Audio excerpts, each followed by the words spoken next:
ICRF is a nonprofit organization consisting of physicians, scientists, and volunteers dedicated to supporting innovative cancer research.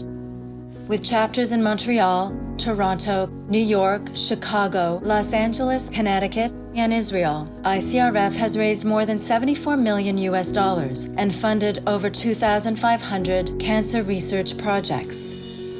Almost 1 in every 2 Canadians is expected to be diagnosed with cancer in their lifetime, and 1 in 4 Canadians will die from the disease. On average in Quebec, someone learns that they have cancer every 9 minutes. Every 23 minutes, someone dies of it. Cancer is the leading cause of death in Quebec. And that was before COVID. While we adapt to the COVID tidal wave, cancer remains with us. COVID reminds us that our healthcare system needs brilliant minds and well-trained hands. Our most vulnerable communities rely on our doctors and their teams more than ever. And this is why science matters. COVID-19 has impacted all facets of life, particularly here at the hospital. You have to walk around the hospital in protective gear. You touch a lot less, and sometimes the touch is very important for a patient, particularly those who are suffering from cancer. The times I speak to patients, more often than not, is done via this type of medium, via a video or by a phone call. And in cancer care, it's really difficult to have a meaningful discussion over the phone or by video. Here are the masks. Okay, we're ready to roll. In terms of the work in the COVID area now, we try to be more social distancing. We had some outbreak on our floor, but all in all, I think that McGill is adjusting to the new situation. I'm part of a team of 3 orthopedic oncologists who work at the University of Montreal, Maisonneuve-Rosemont and Saint-Justine Hospital. We are responsible for helping with the diagnosis and the surgical management of sarcomas, which are cancers that touch the bone. We're starting to return to do urgent oncological surgeries, although it is still limited due to the fact that in our main hospital there are a lot of COVID patients. One of the problems is maybe 10-15% of the cases we have to operate are going to stay in the hospital 3 to 4 weeks. Some of the patients we're operating are at risk. If they contract COVID, they may very well die. So we don't want delays in cancer treatment. Luckily, we're starting to get control a little bit of the hospital. We're fine-tuning it as we go. Somebody said we're building a plane as we're flying it.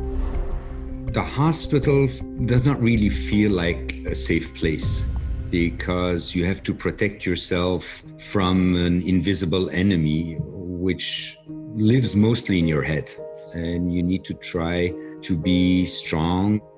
None of us felt that we wanted to interrupt our research in cancer. So we had to reorganize the lab. We have to recognize that all our labs have suffered as the funding of cancer research has plummeted, as the resources, rightfully so, have been deviated towards this pandemic. We still need to figure out a way to do cancer research. That hasn't disappeared with COVID. That's probably became even worse. The overall theme of our reaction to this pandemic has always had a thread of worry about the cancer patients. It's not so much that I want to be protected against the virus for my own safety. The most difficult thing is trying not to be the person who's going to infect someone who's undergoing chemotherapy, for example, who is very vulnerable. The COVID pandemic has definitely been very hard on the cancer community, not just because they're immunocompromised, but I think their access to care has probably changed a lot. We understand we are in unprecedented time. Even though we need to concentrate on identifying and treating this current pandemic, we have to recognize that cancer is going to be with us as we navigate these infectious pandemics. There is some, for sure, overlap in corona on oncology. Nowadays, we treat the late stages of corona with immunosuppressive drug, which was really anti-cancer treatment. I'm beginning to consult our oncologist really to help me with the treatment with corona. The other positive is that people realize that science is the answer here. And so a lot more investment in science are happening. Private funding and philanthropy is central to the entire cancer research ecosystem. It's a poorly kept secret that Israel punches massively over its weight in all of life science research because it's such a phenomenal source of innovation. I'm very confident that there'll be vaccines and treatments, and our children will look back on this as an experience, definitely, but one that science solved, and then we'll be better ready for the next pandemic. My passion is my way of being, the way I express myself and interact with the world. The way I do this is by being a healthcare provider.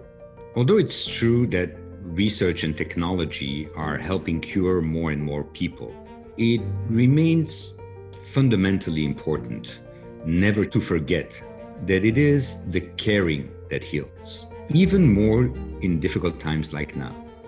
I think we're in a very stimulating era, the same way that during the plague, people turned to God. Today, people turn to science. The same way we turn to science to take care of COVID and help us through this, we can count on science and on all of the molecular therapies that are ongoing and proliferating every day with new immunotherapies, new oral treatments, that finally we're getting more and more patients cured with cancer.